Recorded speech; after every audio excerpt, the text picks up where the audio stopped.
Hello watchers, and welcome to the 10th video of Simple Vids. Sorry, 10th video of Simple Vids. That's amazing. Exciting, huh? Before I start, what did you think of last week's nature videos? Let me know in the comments. Now, how is your reading going?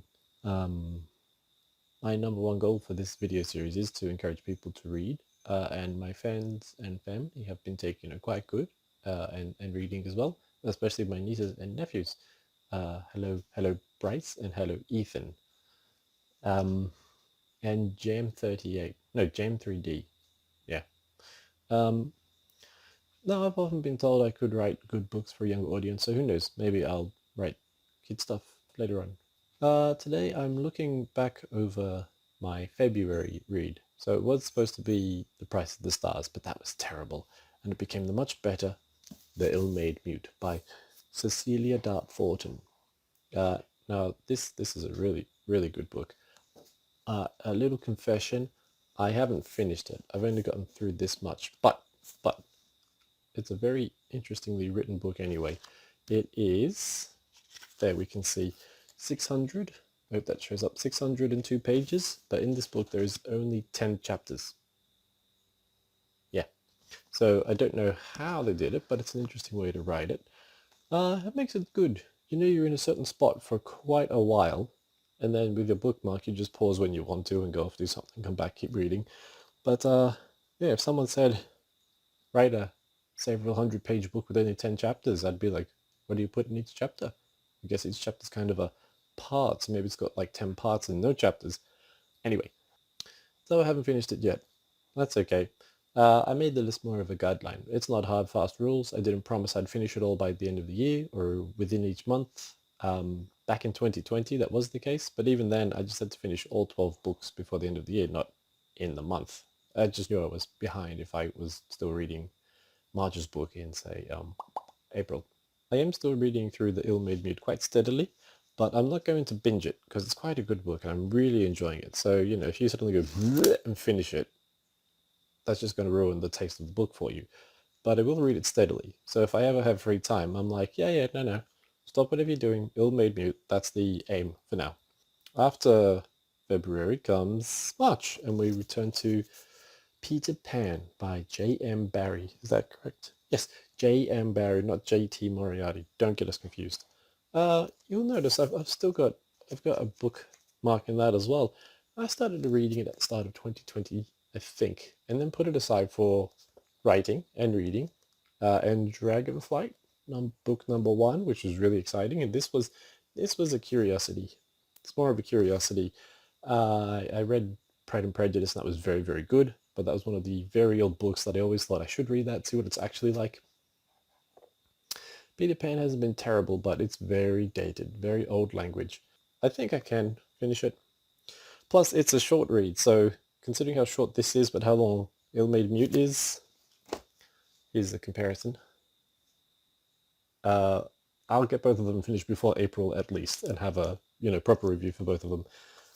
At a very, very quick guess right now, 6 out of 10. It's not super exciting.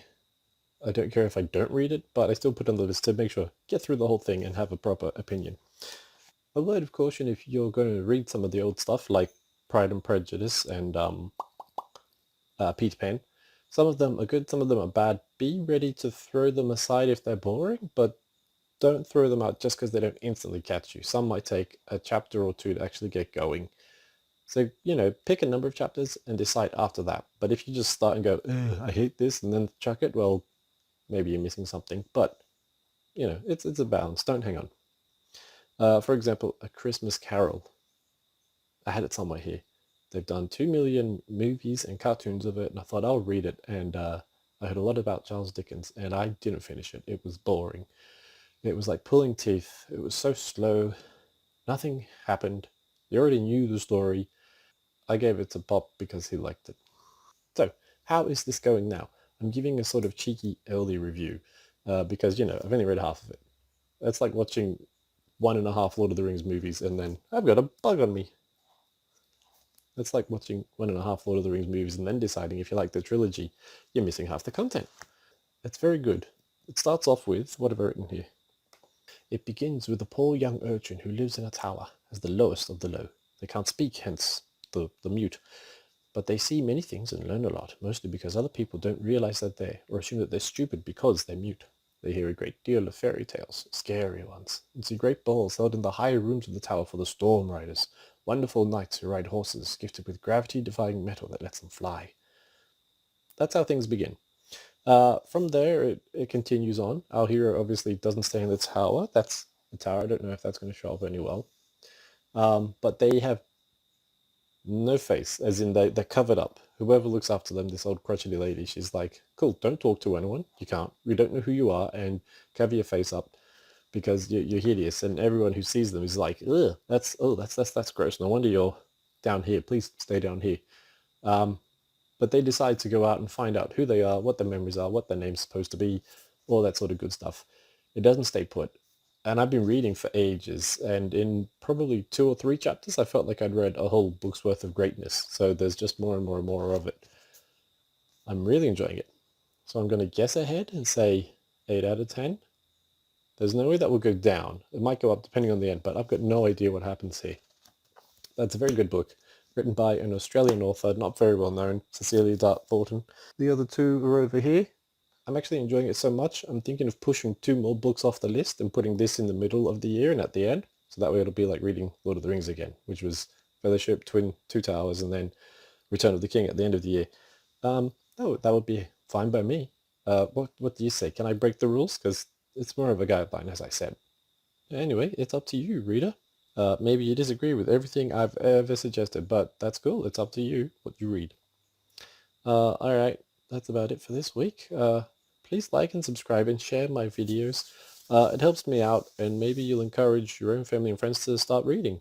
I think I'm up to 15 subscribers, so that it's exciting. And who knows, maybe a big publisher like Penguin Books is watching. Hello, in that case, please hire me as your new online book selling spokesperson. I'm doing a great job.